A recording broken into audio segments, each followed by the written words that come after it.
Well, for more, let's bring in Alex Vines. He's head of the Africa programme at London's Chatham House.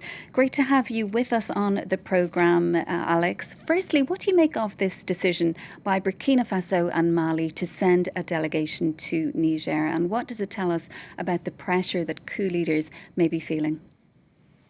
I think it's indicative of the pressure that ECOWAS is putting on Niger, and so Burkina Faso and Mali are concerned too, because in the end this is about reversing a coup, and the putschists in Ouagadougou and Bamako are equally worried about what that might mean for them in the future.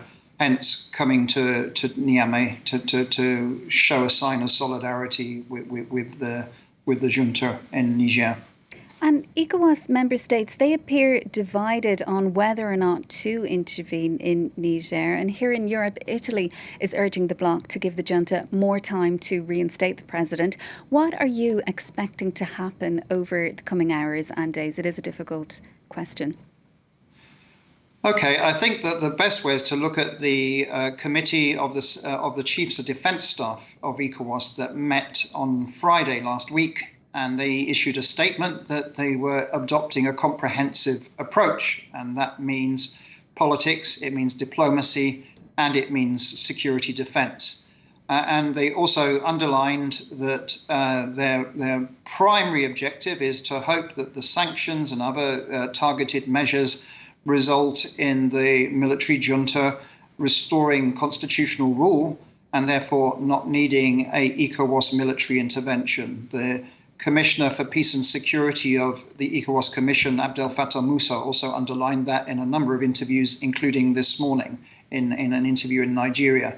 So I think we shouldn't expect a military intervention immediately. And we're going to now see the tightening of the sanctions. And the closing of Niger airspace, I think, is a defensive response to that by the junta in Niamey. They are worried. They clearly believe that ECOWAS is serious and they are under increasing pressure. And after issuing that threat, if ECOWAS doesn't intervene, would that be damaging to its credibility as a regional bloc, do you think? Well, long term, if there isn't some sort of compromise and off-ramp for the junta, absolutely, that would be not good news for ECOWAS and its chairperson, Bola Tinubu. But I think this is still early days, and there's plenty of shuttle diplomacy taking place right at the moment, as well as informal diplomacy. You saw last week the military junta in Niamey say, well, we don't want to be in power for very long. We want a quick process, transitional process pending democratic elections. That to me already suggests that there is some compromise going on in thinking. And we'll see over the next week or so what materializes. And you mentioned sanctions earlier, Alex. What kind of a difference do those kind of measures make? Germany too this morning saying that sanctions are on the table here in Europe. So we have the regional sanctions at the moment, and in effect, budget aid and other types of assistance have been suspended by international partners. Niger is one of the poorest economies in the world. Over 40% of the population live in absolute poverty, and it's a landlocked country. So already we can see an increase of food prices. Life is going to get a lot more difficult for Niger. I have to say, as a former sanctions inspector, some of the sanctions look to me not targeted, but very blunt. And I do worry about some of the humanitarian consequences of sanctions.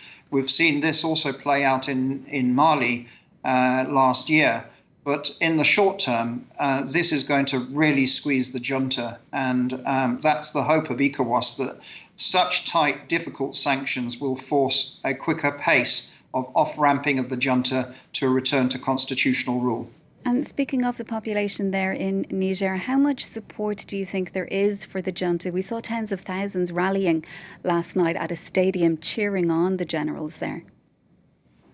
So, I mean, the population of Niamey is much larger, and the stadium was not packed. Yes, there were plenty of spare spaces. So getting a crowd to show up is not necessarily that difficult. So what I do accept is that the coups in neighbouring Burkina Faso and in Mali did have popular support.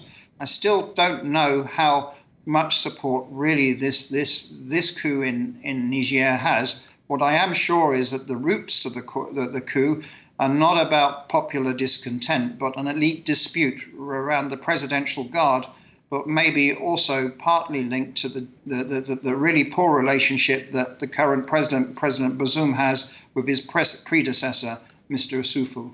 And Alex, if coup leaders do remain in situ, what would the consequences be for the wider region? This is the 7th coup, I believe, in West and Central Africa in just 3 years now.